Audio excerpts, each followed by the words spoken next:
Today we'll be presenting to you our action plan of the core. Our underlying problem is that as DNA information is highly valued and everybody's DNA is stored in DTU Enterprises database in 2063, you may be vulnerable to identity theft. How can we ensure that an individual's DNA database is secure and confidential, and that it is not exploited for criminal purposes, and that DNA information is only used for the future benefit of humankind? Our vision statement is, through the supercomputer, keep track of transactions done through the DNA database efficiently and safely, increase the convenience of using public facilities such as hospitals or public transportation. Through the supercomputer, maximize the potential of DNA implementation for the benefits of humankind. Ensure safety and security of one's DNA information to prevent exploitation for criminal purposes. Reduce the amount of criminal activities regarding theft by eliminating the need to carry money around by implementing DNA credit. And finally, lessen inequality in societies where access to the DNA database is prohibited, preventing any sort of profiling to occur. To begin with, the core is a supercomputer that categorizes and organizes DNA database, which would allow faster or more efficient forensic purpose and for many other reasons. Let's begin with the funding of the core.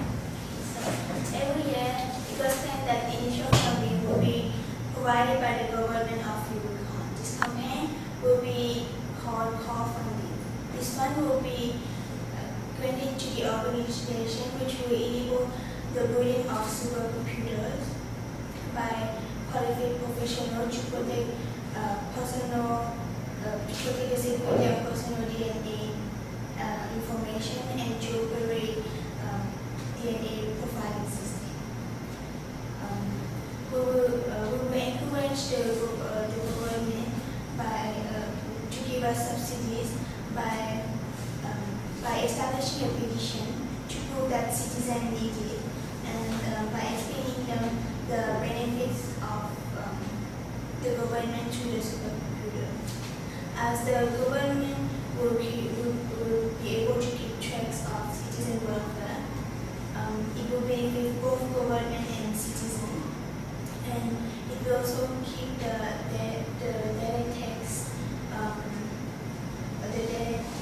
tax and the imbalance and the reputation of the government thanks to the efficiency of the supercomputer. After the computer is built, after the core is built, it will be implemented in Eurocon by 2065, where we will require the DNA database that is owned by DTU Enterprises from their junk DNA. We were hoping to cooperate with them through a build, operate, and transfer program, where DTU will be given partial control over the core for 15 to 20 years. In cooperation with the government and ourselves, we will set up regulations and policies that DTU will have to follow. If DTU were to break one of these laws, control over the supercomputer will be taken away from them, and as well as their DNA database, by force if necessary. Moving on to DNA. Okay, so the DNA database of DTU is just like stored only your DNA structure. It's like, okay, you saw DNA structure, done, end of it. So the core, we will update the DNA database into DNA file, which not only contain only your DNA structure, but also your personal information, such as place of residence, date of birth, blood type, tax, or your pension, etc. This personal information, the DNA file, will be encrypted with a password. So to ensure the security of your information of being leaked.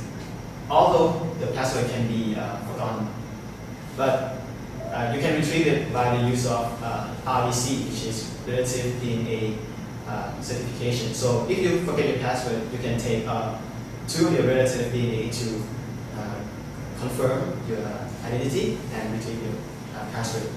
So three main aspects of DNA file, which is DNA credit, DNA pass, and forensic focus. So now we will move on to our first aspect, which is DNA credit. as mentioned, DNA credit is sort of like your credit card, but it's stored in your DNA. Now you don't have to carry around your wallet, so you're safe from people stealing your ID card or credit card or even your money. Because everything, all that information will be stored in your DNA. This is for the safety and this is for the safety for the citizens, as now you won't need to carry or worry about whether you lost your wallet or your identification or any of your valuables in your wallet. Okay. Moving on to the next aspect. So the next aspect is DNA pass. So to have in my explanation, let me show you a diagram. So this is an example of technology integrated with DNA pass for public transportation. So the student wish to get on the bus with DNA file integrated. So there's a scanner near the bus stop or bus station. So when the bus is parked, the students can scan his finger to the payment. So as I said, William scan his fingerprints, and the moment he scans his fingerprints, it will trigger another scanner, which is respect maybe to the door of the bus. And you scan his through the whole body for his appearance, his height, to compare it with his fingerprint information to find out that is he the real William or not. So it will ensure any crime to have any potential crime to happen, such as the criminal may cut off William fingers just to scan and go onto the bus. And so you don't need a password to go on the bus, so you can improve the efficiency of it. But however, there is an exception for plane tickets and long distance train tickets, as the price may be very expensive. And now we're going to move to the last aspect of the FR, which is forensic health use. Police can allow to access individual DNA file for forensic usage, for example, to identify a corpse or to find whether or not the suspect is in the crime scene or not. The police can only access to the information that relevant to the case only. So if you want to access more, to ask for the user approval. One problem in our future scenario is that criminal can fake the DNA so they can get away from the custody of law enforcement, such as the Interpol. So the method scanner we will build to identify which DNA is natural or manufactured or not. Police can distinguish which DNA is natural or fake by looking for the lack of methylation, which is the addition of methyl into DNA, which occur only naturally in the genetic code, which you cannot manipulate it. So if your DNA is natural, there is a methylation happening. If it's fake, no methyl. Moving on to strengths and limitations.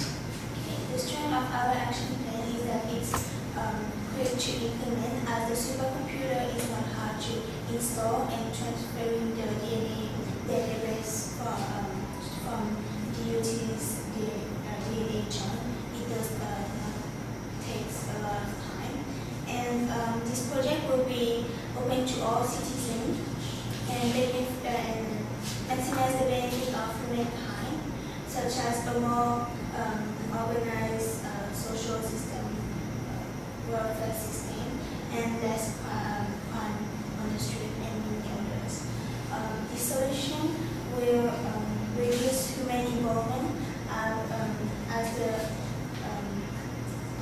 consequence of human error, because the supercomputers is mostly self-dependent and require only high quality professional for the maintenance of supercomputers and the supercomputer and software updated.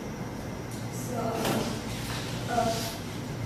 in addition, improvement are sought out and researches as much as possible to ensure potential optimal performance. Therefore, this action plan has long-term effects. But however, there are also some limitations regarding Lastly, the supercomputers can be potentially vulnerable to cyber attacks as the technology is developing faster and viruses to unexpected. And it may also be vulnerable to external damage such as storm, hurricanes. And this could affect the supercomputers and also the organization because we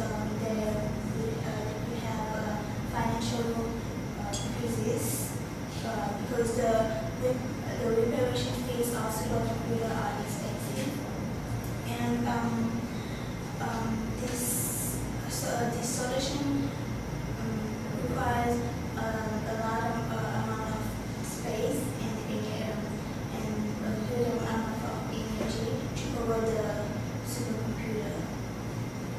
So and this solution will be hard to solve because the resources are limited. And another problem regarding this new technology is that the user may forget the password of their DNA information, so they won't be able to access to their DNA information. So even though this action plan has long-term effect, it's hard to accomplish because it's expensive. So now we're going to talk about the future about DNA file. DNA file, we have planned to make it for the use like a passport and also for the healthcare. So for the healthcare, we will use it instead of ID card. So like a lot of people lose their ID card, so they have to renew it. It can take a lot of time, effort. So we will use DNA file instead of this card for the user to retrieve focused, personal, and preventative healthcare. So that the healthcare can focus on personal diseases, and researcher can also do a research about the DNA to find out certain diseases that pass through DNA, such as cancer or genetic diseases. Moving on to teamwork reflection.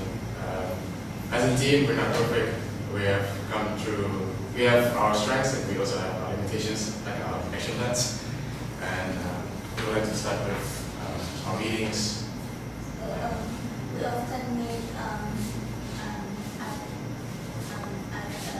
in class on self-directed learning and common grounds. We also, during this meeting, we divided the tasks, but there were also some discussion, but we tried to overcome this and complete our task. So the aspect we're going to talk about is about time management. So punctuality for us is that you don't have to be like exactly on time for the meeting. Like it can be like 5 minutes or 10 minutes late. But the main part of punctuality is that if each of us is assigned a task, the task have to finish on time. Like if we said like, okay, our task have to finish on Monday, everybody have to finish the task on Monday. If they are struggle to finish that task, they should ask for other teammates help instead of like on Monday they come and say, oh, I can't finish the task, it's too difficult for me to do it. So it's kind of like help each other out. Something. And if somebody cannot attend the meeting, they have to inform us 1 day before so that we can assign you the task to do instead of coming to the meeting, so that it will interrupt our process of our action plan. So now we can move on to teamwork. Regarding teamwork, we have our own strengths, whereas Stone has a lot of ideas. I'm more of a theoretical kind of person, programmer, and then is like supporting us with our ideas as well. When it comes to working together in meetings, we will often get a little bit distracted. I might social networking sites, he might do something else, and she might do something else. We also have we try reducing the amount of distraction we have by turning off our mobile phones, keeping them on silent. And besides that, our work was evenly distributed according to what we're good at. And that, as I mentioned previously, we're not a perfect team, but with the strengths we have, we can cover our blind spots.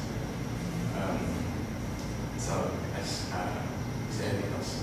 As we said, we have a lot of like flaws in our teamwork. However, one achievement I can find is that our action plan have a lot of research in it. Like we've got a lot of references and our ideas are packed into this action plan. And I think it's very good. It's not that something that is not realistic, it's not humane. Everything that we made, every idea that we thought of, have a reference from what's happening right now and the potential of it to happen in the future. We've achieved most of our teamwork goals where we managed to, where we try to accomplish our individual tasks on time and efficiently share information with one another. But there are some goals that we cannot achieve due to certain situations. But we are hoping to improve by the next time we do group work together. Thank you very much for listening. Thank you. Hold on.